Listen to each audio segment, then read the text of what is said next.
Good morning, student. Today we will start BCom part third EAFM paper second. अपना topic है संरक्षणवादी नीति। अंतर्राष्ट्रीय व्यापार इंटरनेशनल ट्रेड जब हम करते हैं तो संरक्षणवादी नीति का ये अपना टॉपिक है। इसके हम एडवांटेज हम आज स्टार्ट करेंगे। लास्ट जो अपनी क्लास थी उसमें फ्री ट्रेड के बारे में हमने बात की थी कि फ्री ट्रेड के क्या एडवांटेज है। ठीक है, आज हम ये संरक्षणवादी नीति के बारे में हम बात करते हैं कि संरक्षणवादी नीति से जो व्यापार है, उद्योग है, उसको किस प्रकार से संरक्षण दिया जाता है। संरक्षणवादी नीति का मुख्य जो एडवांटेज है वो ये है कि जो आपके लोकल बिजनेस है उसको विदेशी कंपटीशन से संरक्षण प्रदान करना। ठीक है, ये आप ये कह सकते हो कि घरेलू उद्योग धंधे हैं उनसे विदेशों से जो कंपटीशन मिलता है उस कंपटीशन में उनकी सहायता करना, हेल्प करना। ठीक है, तो संरक्षणवादी नीति ये अपना आज का टॉपिक रहेगा। फ्री ट्रेड अलग टॉपिक है और ये अलग टॉपिक है। ठीक है, ये अपने को ध्यान में रखना है। कभी कभी इन दोनों में अंतर भी पूछता है कि संरक्षणवादी नीति और स्वतंत्र व्यापार में क्या अंतर है, तो ये स्टूडेंट अपने को ध्यान में रखना है। तो हम बात यहाँ करें कि संरक्षण का अर्थ क्या होता है, मीनिंग हम बात करें इसका।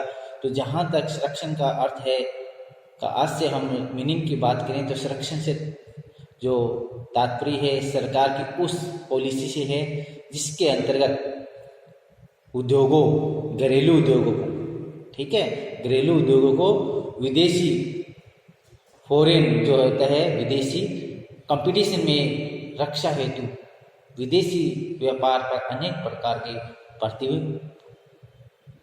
प्रतिबंध लगा दिए जाते हैं। तो इस प्रकार से स्टूडेंट संरक्षण में क्या होता है कि सरकारें क्या करती है, अपने लोकल उद्योग है, लोकल जो बिजनेस है उसको सहायता प्रदान करती है कि वो विदेशी में जो अपना कंपटीशन है, अंतर्राष्ट्रीय व्यापार में क्या होता है, देशी और विदेशी प्रोडक्ट में कंपटीशन बहुत अधिक हो जाता है और उस कंपटीशन में मार्केट में वही टिक पाता है जिसकी क्वालिटी अच्छी होती है, प्राइस कम होती है। तो इस कंपटीशन में हमारे जो उद्योग धंधे हैं, इनके प्रोडक्ट है वो कंपटीशन में उस लेवल के न होने के कारण रह जाते हैं। इसलिए संरक्षणवादी नीति हमें अपनानी होती है। संरक्षणवादी नीति का मतलब ये है कि हमारे उद्योग धंधे भी जीवित रहे। ठीक है, अन्यथा इस कंपटीशन में हमारे उद्योग धंधे भी क्या वो काफी इफेक्ट पड़ता है। ठीक है, कुछ उद्योग धंधे पर काफी अधिक इफेक्ट पड़ता है। तो सरकार प्रयास करती है कि हमारे लोकल बिजनेस है वो भी जीवित रहे, सुरक्षित रहे। इसके लिए संरक्षण प्रदान किया जाता है और इसके लिए आयात निर्यात इन पर इस प्रकार की पॉलिसियां बनाई जाती है कि अंतर्राष्ट्रीय व्यापार के साथ साथ हमारे घरेलू उद्योग धंधे है वो भी जीवित रहे, वो भी विकास होते रहे, वो भी आगे बढ़ते रहे। तो संरक्षण से का मीनिंग ये है कि सरकार की उन पॉलिसी से है जिसके अंतर्गत लोकल जो बिजनेस है उसको विदेशी कंपटीशन होता है, उससे रक्षा के लिए विदेशी व्यापार पर अनेक प्रतिबंध लगाए जाते हैं। या हम दूसरे अर्थ में इसको देखें तो मुक्त व्यापार में सरकार क्या करती है, इंटरफेयर नहीं करती है। तो संरक्षण की हम बात करें तो ये जो मीनिंग है ये कहाँ से स्टार्ट हुआ वो भी आपको बता देते हैं कि अपने इंडिया से ही नहीं। संरक्षण की जो नीति है, पॉलिसी है, वो फर्स्ट इसको 1791 में अमेरिका के जो अर्थशास्त्री थे अलेक्जेंडर की एक रिपोर्ट से मिला है। तो इसका मतलब जो प्रोटेक्शन है, संरक्षण है, इसका प्रादुर्भाव जो है वो 1791 में हुआ था। कौन से ईयर में? 1791 में। कहाँ पर हुआ था? अमेरिका। ठीक है, कहाँ हुआ है? अमेरिका में। संरक्षणवादी जो प्रोफेसर थे अलेक्जेंडर, उनके द्वारा इन संरक्षणवादी नीति को बारे में फर्स्ट उन्होंने ही बताया था। उन्होंने अपनी रिपोर्ट में उन्होंने संग्रस्त अमेरिका उद्योगों को प्रोत्साहित करने हेतु उन्होंने भी क्या किया, अमेरिका उद्योगों को प्रोत्साहन देने के लिए, प्रोटेक्शन देने के लिए इस पॉलिसी को समर्थन किया था। बाद में अमेरिका के ही हेनरी केर ने संरक्षणवादी नीति को एक शक्तिशाली विचारधारा का प्रादुर्भाव हुआ। और ये काफ़ी प्रभावी भी रहा। फिर 19वीं शताब्दी में हम स्वतंत्र व्यापार का बोलबाला रहा, फ्री ट्रेड रहा, फ्री ट्रेड, ठीक है। परंतु प्रथम विश्व युद्ध के बाद विचारों में परिवर्तन आया और धीरे धीरे स्वतंत्र व्यापार की अवधारणा लगभग समाप्त हो गई स्टूडेंट। और उसके बाद संरक्षण की नीति का विकास हुआ, डेवलपमेंट हुआ, और आज विश्व के सभी देश अपने देश के आर्थिक विकास के लिए संरक्षण नीति को अपनाने की बात करते हैं।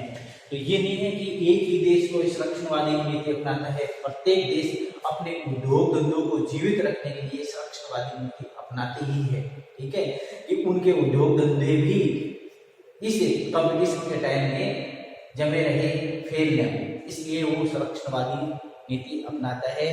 वो अमेरिका हो, वो भारत हो, प्रत्येक कंट्री ही ये चाहती है कि हमारे घरेलू उद्योग धंधे है वो भी जीवित रहे, विकसित हो, आगे बढ़ते रहे, ये नहीं कि वो बंद हो जाए। इसलिए संरक्षणवादी नीति उनको अपनानी ही होती है।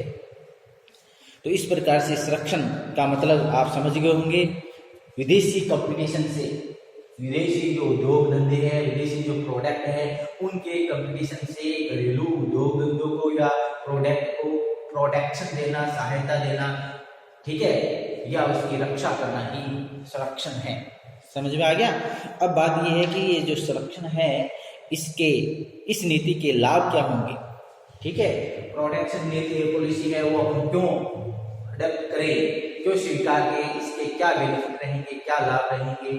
तो प्रत्येक कंट्री को इसके लाभ है, इसलिए ही ये किए जाते हैं। तो इस एडवांटेज को मैंने 3 पार्ट में डिवाइड किया है, आर्थिक, गैर आर्थिक, ठीक है। और तीसरा है ब्रह्मपूर्ण तर्क। तो इस प्रकार से संरक्षण की जो नीति है उससे क्या एडवांटेज होंगे, क्या लाभ होंगे, उसको स्टूडेंट हम 3 पॉइंट में तैयार करेंगे। ये फर्स्ट पॉइंट है इकोनॉमिक्स के अकॉर्डिंग, नॉन, और ये 3 पॉइंट में हम, और इसके भी काफी सब पॉइंट हम बात करने जा रहे हैं।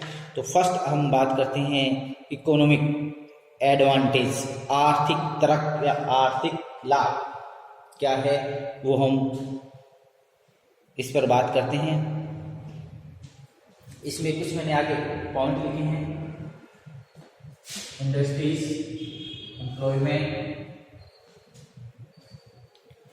ये कुछ पॉइंट है। तो इसमें स्टूडेंट हम बात करते हैं इंडस्ट्रीज, लिखे हमने उद्योग। अब देखिए उद्योग, अब उद्योग में हमारे इंडिया में स्मॉल स्केल इंडस्ट्रीज अधिक है, लघु उद्योग अधिक है। तो इसमें हम बात ये कर रहे हैं कि जो छोटे उद्योग है जिनका अभी जन्म हुआ है या जिसको हम शिशु उद्योग कह सकते हैं, उनको हमें क्या करना चाहिए, उनको हमें प्रोटेक्शन, सहायता करनी चाहिए, संरक्षण देना चाहिए। और जैसे जैसे वो उद्योग आगे बढ़ते हैं उनको फिर वो जो आपने संरक्षण दिया है उसको धीरे धीरे सिस्टमेटिक तरीके से धीरे धीरे हटाते जाना चाहिए। और जैसे ही वो उद्योग आगे बढ़ जाए, बड़ा आकार ले, तो उस संरक्षण को धीरे धीरे सिस्टमेटिक तरीके से हटा देना चाहिए, ठीक है। यही प्रयास सरकार के रहते हैं। ये नहीं है कि हम विदेशी व्यापार पर प्रतिबंध लगाना चाहते हैं इसलिए संरक्षण प्रदान करें, ऐसा सिस्टम नहीं है। इस पॉइंट को समझने की जरूरत है स्टूडेंट। संरक्षण का मतलब अपने माइंड में ये नहीं है कि हम विदेशी व्यापार पर प्रतिबंध लगाना चाहते हैं। हमारा टारगेट विदेशी व्यापार पर प्रतिबंध लगाना नहीं है। संरक्षणवादी नीति वाले ये कहते हैं कि संरक्षण का मतलब ये है कि हमारे छोटे उद्योग धंधे हैं उनको, यदि हम स्टार्टिंग में शिशु अवस्था मतलब जन्म के समय बच्चे की केयर अच्छी तरह की जाती है, वैसे ही जैसे ही छोटा उद्योग बनता है उसके प्रोडक्ट बनते हैं, तो उसकी प्रोडक्ट की क्वालिटी, उसकी प्राइस क्या होगी, अधिक होगी, ठीक है। और धीरे धीरे वो उद्योग बढ़ता रहता है तो उसकी क्वालिटी भी मेंटेन होती है और उसके बाद उसकी प्राइस भी क्या होती है, धीरे धीरे कम होती है। स्टार्टिंग में एक्सपेंसेस अधिक लगते हैं, डेप्रिसिएशन अधिक चार्ज किया जाता है, सभी प्रकार के एक्सपेंसेस अधिक लगते हैं, ठीक है। जैसे हम गाड़ी परचेज करते हैं, नई गाड़ी लेते हैं, इंश्योरेंस अधिक लगता है, और जैसे जैसे टाइम निकलता जाता है वो इंश्योरेंस की रेट भी कम होती जाती है। क्यों होती है, क्योंकि स्टार्टिंग में जब भी उद्योग धंधे लगाए जाते हैं स्टार्टिंग में एक्सपेंसेस अधिक रहता है, इसकी कॉस्ट भी अधिक आती है और कॉस्ट क्वालिटी मेंटेन नहीं रह पाती है, ठीक है। इस अवस्था में हम जो कंपटीशन में मार्केट में जो प्रोडक्ट है उससे हम कंपटीशन नहीं कर सकते, और यदि उसी से हमें कंपटीशन करना होगा तो ये छोटे उद्योग धंधे हैं तो क्या होंगे, ये तो बंद हो जाएंगे। इसलिए उसको क्या है, सहायता देनी होगी जिससे कि वो आगे बढ़े और बड़े उद्योग धंधों में परिवर्तन हो, ठीक है। इसलिए संरक्षण का यूज किया जाता है। संरक्षण का मतलब सीधा सा मायने में ये नहीं है कि विदेशियों को प्रतिबंध, बिल्कुल नहीं है ये। इसका मतलब ये है कि जो छोटे उद्योग धंधे हैं, जो अभी नया उद्योग है, उसको कुछ सहायता दी जाए कि वो कंपटीशन लेवल में आए, और जैसे ही वो कंपटीशन में लेवल में आ जाता है, वैसी क्वालिटी वैसी प्राइस में आज वो भी प्रोडक्ट्स करने लगता है, तो फिर वो संरक्षण की नीति को थोड़ा थोड़ा करके एक सिस्टमेटिक से उसको समाप्त कर दिया जाए, ये है, ठीक है। तो इंडस्ट्रीज में यही अपने को देखने को मिलता है, ठीक है। तो जैसे संरक्षण के आधार पर छोटे उद्योगों को विदेशी कंपटीशन से बचाया जा सकता है, ठीक है। यह तर्क सबसे पहले किसने दिया था, सबसे पहले अलेक्जेंडर द्वारा 1791 में प्रस्तुत किया गया था, ठीक है। इसके बाद प्रोफेसर मिल द्वारा भी इसका समर्थन किया गया था। तर्क के अनुसार विकसित देशों के विकसित उद्योगों की कंपटीशन से विकासशील देशों के पनपते उद्योगों को नहीं बचाया जाता है तो क्या होगा, कहने का मतलब विकसित जो देश है, डेवलप कंट्री है, डेवलप कंट्री के प्रोडक्ट की कंपटीशन में विकासशील देश के प्रोडक्ट को उससे नहीं बचाया गया तो वो विकासशील जो प्रोडक्ट है देश का, वो धीरे धीरे वो समाप्त हो जाएगा, क्योंकि एक डेवलप कंट्री है, उसका प्रोडक्ट है, तो निसंदेह उसका प्रोडक्ट की प्राइस के मामले में, क्वालिटी के मामले में विकासशील गरीब देश के प्रोडक्ट की क्वालिटी और प्राइस है वो निसंदेह अधिक क्वालिटी डाउन रखेगी।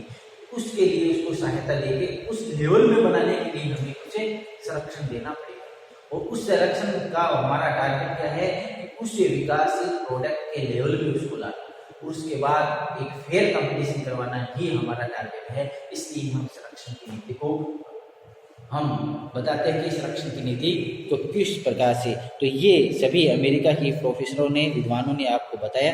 धीरे धीरे लागतें कम हो जाती है, जैसे जैसे उद्योग बढ़ेगा तो उससे लागत क्या होगी, कॉस्ट कम आने लगती है, और कंपटीशन में वो भी अपनी क्षमता दिखाने लगते हैं। इसलिए शिशु काल में इसको अधिक संरक्षण दिया जाए और उसके बाद धीरे धीरे इसको सिस्टमेटिक तरीके से हटा दिया जाए। देखिए स्टूडेंट, एक लाइन ऐसे भी लिखी मिलती है आपको एग्जाम में ही कि शिशु का पालन करो, बालक की रक्षा करो, शिशु का पालन करो, बालक की रक्षा करो, किशोर का मार्गदर्शन करो तथा वयस्क को स्वतंत्र कर दो। ये भी हमारे स्वतंत्र इसी का ही एक टॉपिक है। तो इस कोटेशन जो मैंने अभी बताया, इस कोटेशन से भी क्वेश्चन पूछ लेता है, 8 नंबर के लिए आ सकता है। फिर मैं आपको बताता हूँ कि जो बेबी है, शिशु है, तो शिशु का क्या करो, पालन करो, बालक की रक्षा करो, किशोर का मार्गदर्शन करो और वयस्क को स्वतंत्र कर दो। मतलब सबसे छोटा उद्योग है उसका आप संरक्षण जितना हो सके उसको सुरक्षित करो, जिससे कि वो आगे बढ़े उद्योग सब, ठीक है। जो छोटा उद्योग अभी लगा है उसको क्या करना चाहिए, उसकी सहायता संरक्षण देना चाहिए, पूरा जितना संरक्षण आपको दे सकते हो उसको संरक्षण करो। और जैसे वो उद्योग आगे बढ़े, बालक अवस्था मतलब शिशु से बालक अवस्था है ना, तो बालक की क्या करनी है, रक्षा करनी है। तो जैसे ही वो थोड़ा आगे बढ़े फिर उसकी और रक्षा करो, ठीक है। और फिर वो और आगे बढ़े, किशोर अवस्था में का मतलब है किशोर का मार्गदर्शन करो, मतलब जो और आगे बढ़े तो उसका फिर गाइडलाइन करो कि भी आप अब उस अवस्था में जिसमें आपको गाइडलाइन की जरूरत है कि आपके उद्योग धंधों को किस प्रकार बढ़ाया जा सकता है, आपका मार्केट क्या रहेगा, इस प्रकार से उसके गाइडेंस करते रहो कि आपके उद्योगों को आगे बढ़ाने के क्या क्या रास्ते हैं, क्या मशीन का यूज किया जाए, मैनेजमेंट में क्या परिवर्तन किए जाए, मार्केट में क्या परिवर्तन किए जाए, मार्केटिंग किस प्रकार की जाए, इस प्रकार से उनकी मार्गदर्शन की कार्रवाई की जाए। और उसके बाद वेस्ट का मतलब बड़ा आकार ले लेता है, जब वेस्ट का स्वतंत्र कर दो, वेस्ट है उसको स्वतंत्र कर दो का मतलब ये है कि आपका उद्योग विकसित अवस्था में बड़े आकार में पहुंच गया है, तो अब उसको स्वतंत्र कर दिया जाए क्योंकि अब आप भी उस लेवल में, उस कंपटीशन में पहुंच चुके हो, इसलिए आप अपने माइंड से आगे बढ़ो। इस प्रकार से ये कोटेशन से भी अपने को सेक्शन बी में क्वेश्चन काफी बार आपको एग्जाम में पूछता है, तो बच्चों इसको तैयार करना है। समझ में आ गया ना। तो ये इंडस्ट्रीज लघु उद्योग के बारे में एक पॉइंट मैंने बताया, ठीक है। तो ये तो है पहला एडवांटेज, जिसमें हमने बताया कि शिशु काल में घरेलू उद्योगों की रक्षा करनी चाहिए, ठीक है। अब रक्षा करनी चाहिए, इसके बाद उनका डेवलपमेंट करना चाहिए, ठीक है। इसके बाद मैंने दूसरा पॉइंट यहाँ लिखा हुआ है, वो एम्प्लॉयमेंट का है, रोजगार।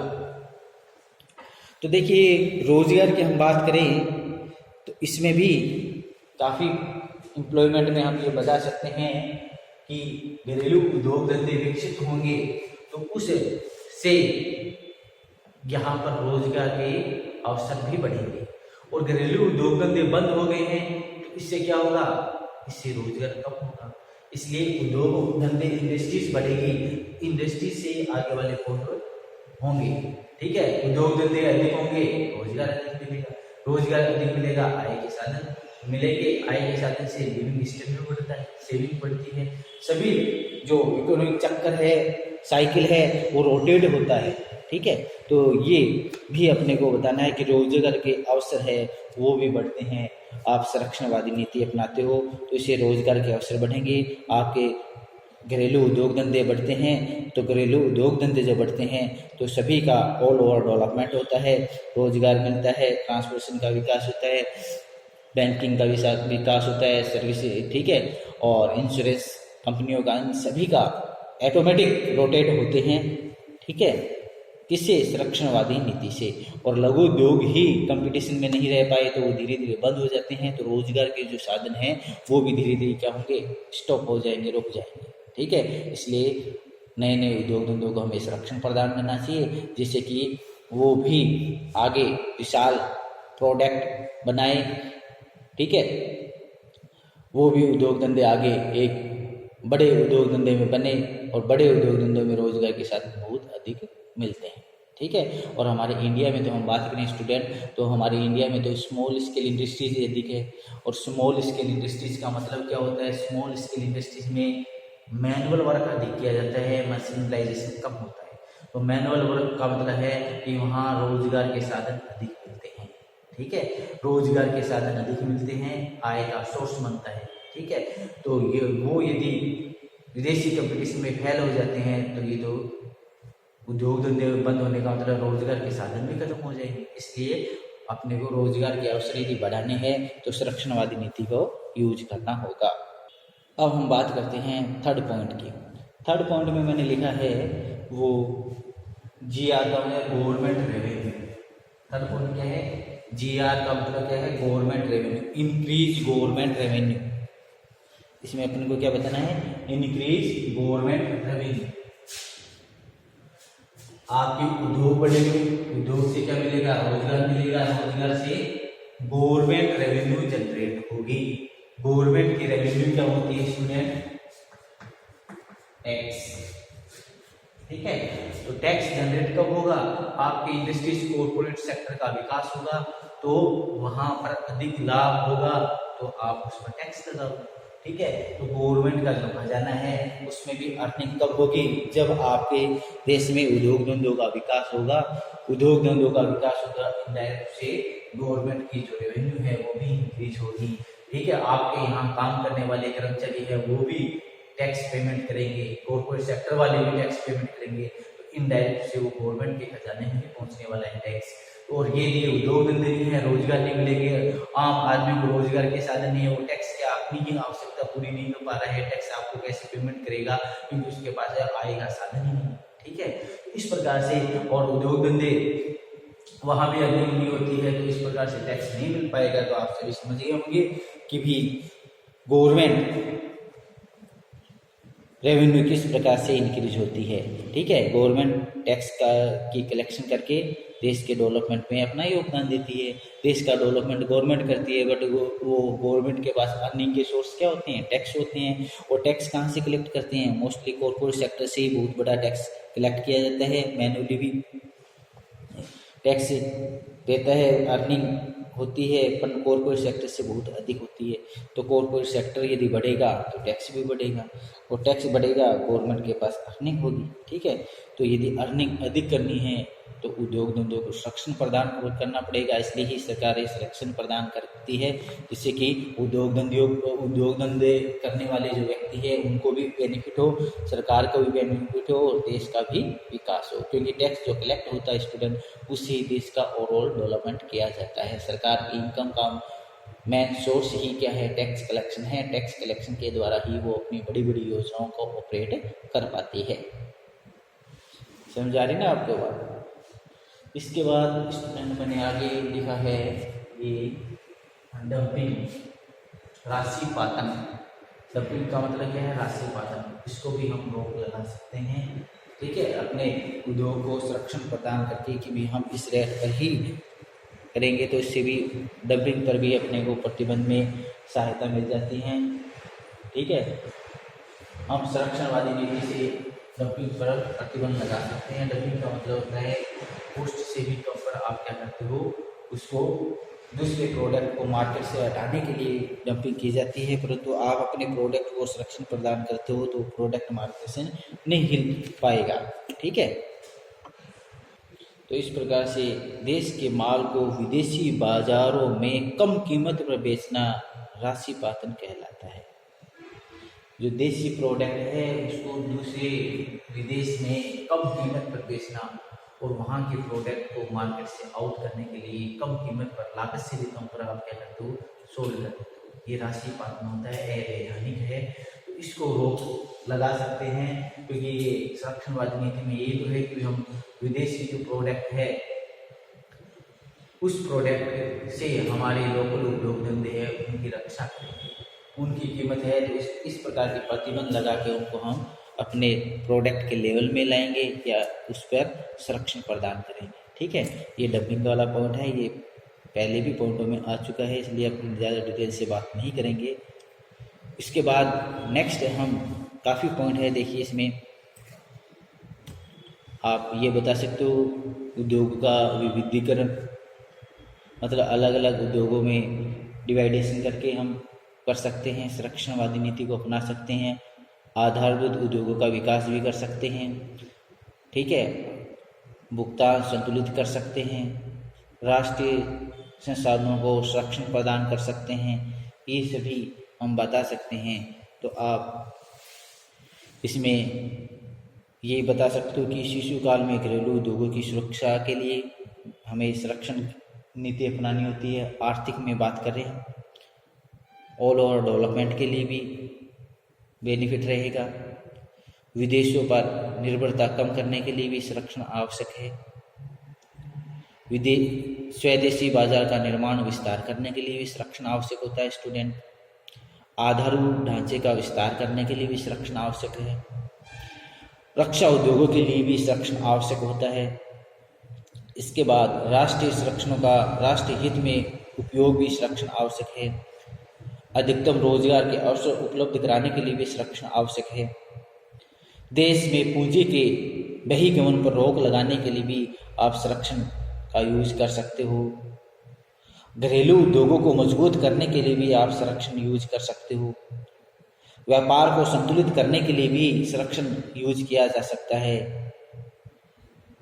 हानिकारक विलासिता की वस्तु को आगमन को रोकने के लिए भी किया जा सकता है। सरकारी आय अर्निंग करने के लिए भी किया जा सकता है। विदेशी विनिमय उपलब्ध करवाने के लिए भी संरक्षण किया जा सकता है। तो ये सभी जो मैं पॉइंट बोल रहा था तो आपके हैं, काफ़ी पॉइंट्स है, लिख सकते हो आप। ये जो मैंने बोले सभी पॉइंट्स है, इनको अपन एक्सप्लेन करने लगे ना तो ये क्या आगे वाले पीरियड में भी कंप्लीट नहीं होंगे। ठीक है, सभी का मीनिंग इनडायरेक्ट से आप समझ गए होंगे। इस संरक्षण को क्या करना है, उसके एडवांटेज बताने हैं। संरक्षण जो नीति है उससे क्या बेनिफिट है वो अपने को बताना है। ठीक है, तो आप जैसे सराउंडिंग ऑल ओवर डेवलपमेंट की बात हम करें तो ऑल ओवर डेवलपमेंट कैसे होगा? संरक्षण से आपको वैश्विक उद्योग धंधे बढ़ेंगे, रोजगार बढ़ेगा, टैक्स जनरेट होगा, और टैक्स जनरेट होगा तो आपकी गवर्नमेंट की जो पॉलिसियाँ है जनहित की जो योजनाएं हैं उनको आप ऑपरेट कर पाओगे, तो आम जन को भी उसका बेनिफिट होगा। तो ये सारा ऑल ओवर डेवलपमेंट की बात हुई। विदेशी पर निर्भरता कम करने के लिए हमारे उद्योग धंधे बढ़ेंगे, यही से पॉइंट स्टार्ट होते हैं। हमारे उद्योग धंधे बढ़ेंगे तो हमारे यहाँ देसी प्रोडक्ट है वो ही मार्केट में अधिक आपको मिलेंगे, जिससे कि उद्योग धंधे आगे और बढ़ते रहेंगे। देखिए, प्रोडक्ट की डिमांड यदि रहती है तो उद्योगपति भी क्या करता है, उसको आगे बढ़ाता रहता है। और प्रोडक्ट की डिमांड नहीं रहती है तो वो भी धीरे धीरे उस प्रोडक्ट को हटाने की बात सोचने लगता है। तो अपने को उसकी डिमांड अधिक बढ़े घरेलू प्रोडक्ट की, और डिमांड अधिक बढ़े तो उसमें क्या क्वालिटी भी वो मेंटेन करता जाता है, और उस उद्योग को वो आगे और बढ़ाता जाता है और विदेशों तक पहुंच जाता है। तो इस प्रकार से स्वदेशी बाजार का निर्माण करना, विस्तार करना, जिससे कि इंटरनेशनल ट्रेड को भी इंक्रीज किया जा सके, ये सभी बातें इसमें अपने को बतानी होगी स्टूडेंट। इसके बाद मैंने लिखा है गैर आर्थिक में भी अपने को ये देखना है आत्मनिर्भर बनने के लिए, ठीक है, सुरक्षा हम क्यों प्रदान करें, सेल्फ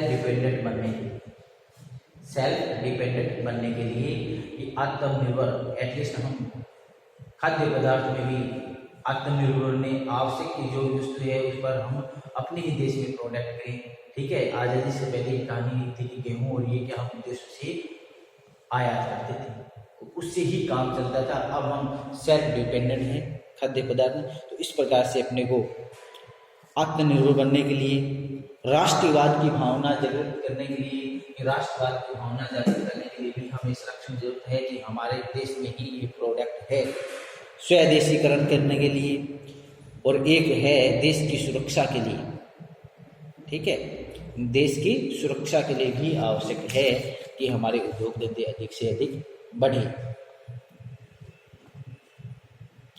समझ आ रही ना बात। तो इसमें अपने को स्वदेशी तरफ दे सकते हो, आप व्यापार का तरफ दे सकते हो, ठीक है, आत्मनिर्भरता का तरफ दे सकते हो, मतलब इसके लिए हमें करना चाहिए। तो ये सभी बातें इसमें अपने को बतानी होगी। तो इसमें मेन पॉइंट अपना रहेगा वो सुरक्षा की दृष्टि से एडवांटेज। तो सैन्य सामग्री के जो उद्योग धंधे हैं उन उद्योगों को गवर्नमेंट अपने संरक्षण में रखे, जिससे कि सैन्य सामग्री से संबंधित किसी भी प्रकार की समस्या न हो। एडम स्मिथ ने लिखा है कि धन से सुरक्षा ज़्यादा महत्वपूर्ण है, ठीक है। एडम स्मिथ ने क्या बताया कि धन से सुरक्षा ज़्यादा महत्वपूर्ण है, धन इकट्ठा करोगे उससे ज़्यादा आप सेफ्टी हो, सुरक्षित हो, ये जरूरी रहती है, ठीक है। इसलिए हमें सैन्य सामग्री के निर्माण करने वाले उद्योगों की संरक्षण नीति को तहत विकास करना चाहिए। अपनी सुरक्षा पंक्ति में सुदृढ़ करने के लिए राष्ट्र की प्रगति कर सकते हैं स्वदेश, ठीक है। तो इस प्रकार से युद्ध काल में भी ये काफ़ी सहायतापूर्ण रहता है, ठीक है। युद्ध में सैन्य सामग्री आपके पास अधिक है या आपके यहाँ है, प्रोड्यूस होती है, तो आपको किसी दूसरे पर डिपेंड नहीं रहना पड़ता है, क्योंकि हम अंतर्राष्ट्रीय जो व्यापार करते हैं तो स्टूडेंट उस अंतर्राष्ट्रीय व्यापार में हमारे पॉलिटिकल रिलेशन भी मेंटेन रहते हैं, उसी से हम ट्रेड रिलेशन मेंटेन करते हैं। तो पॉलिटिकल रिलेशन यदि हमारे इधर उधर हो जाते हैं तो उससे ट्रेड रिलेशन बंद कर दिए जाते हैं। तो इस प्रकार से आप सेल्फ डिपेंडेंट हो, आत्मनिर्भर हो, तो आपकी समस्या नहीं आएगी। और यदि आप किसी दूसरे देश पर डिपेंडेंट हो तो काफ़ी परेशानी का सामना करना होगा, खासकर युद्ध की स्थिति में, ठीक है। आत्मनिर्भर, तो ये सभी बातें इसमें अपने को बतानी है। इसके बाद तीसरा पॉइंट मैंने लिखा है वो भ्रमपूर्ण तर्क या मिथ्या वर्णन तर्क, मिथ्या तर्क। अब ये तीसरा जो पॉइंट है इसमें ये है कि ऐसे तर्क है जिन्हें अधिकांश अर्थशास्त्री मिथ्या भ्रमपूर्ण मानते हैं। मतलब हमने कहा कि ये एडवांटेज है, अपन वो कहते हैं ये भ्रम है आपका, ये कोई एडवांटेज नहीं है, धीरे धीरे, ठीक है। पास वाले ना इसमें कुछ अर्थशास्त्री ये मानते हैं कि आप जो एडवांटेज बता रहे हो ये घरेलू उद्योगों को संरक्षण देने से नहीं मिले, मतलब धीरे धीरे आपके घरेलू उद्योगों में ही इस प्रकार का कंपटीशन हो जाएगा एक ही देश में ही, तो उस पर भी आपको फिर प्रतिबंध लगाना होगा, कुछ ही उद्योगपति उसका बेनिफिट लेना स्टार्ट कर देंगे। ठीक है, तो इस प्रकार से भरपूर तर्क है। जैसे विस्तृत घरेलू बाजार बनाने के लिए तो हम संरक्षण देना चाहते हैं, परंतु विस्तृत घरेलू बाजार आप जो बनाते हो उस पर भी ऐसे लगेगा कि उसमें भी देश में ही कंपटीशन अधिक बढ़ गया है, श्रम का तर्क दिया जा सकता है। ठीक है, लेबर के बारे में, मुद्रा देश में रखने का तर्क कि हम अपनी मुद्रा देश में रखेंगे, तो ये कोई लॉजिकल तर्क नहीं है। ठीक है, आप अपने देश में रखोगे, दूसरे देश भी अपनी मुद्रा देश में रखेंगे, तो अंतर्राष्ट्रीय व्यापार कैसे बढ़ेगा। लागतों में समानता का तर्क दिया जाता है कि हम उसके बोलते हैं, व्यापार संतुलन में तर्क दिया जाता है, पूर्ण रोजगार का तर्क दिया जा रहा है। ठीक है, प्रतिकार का तर्क दिया जा रहा है। ये सभी कुछ तर्क है जो भ्रम लिए हुए हैं कि भी ये संरक्षण देने से ही बढ़ेंगे। ठीक है, तो ऐसी स्थिति नहीं है। ठीक है, ये मतभेद रहते हैं। इसलिए तीसरा पॉइंट है जिसमें कुछ तो कहते हैं कि इससे एडवांटेज होंगे, कुछ कहते हैं इससे डिसएडवांटेज होंगे। इस प्रकार से आज अपना जो टॉपिक था वो संरक्षणवादी नीति का था। ठीक है, इसके आप नोट्स तैयार करना। आज के लिए इतना काफी है। थैंक्स।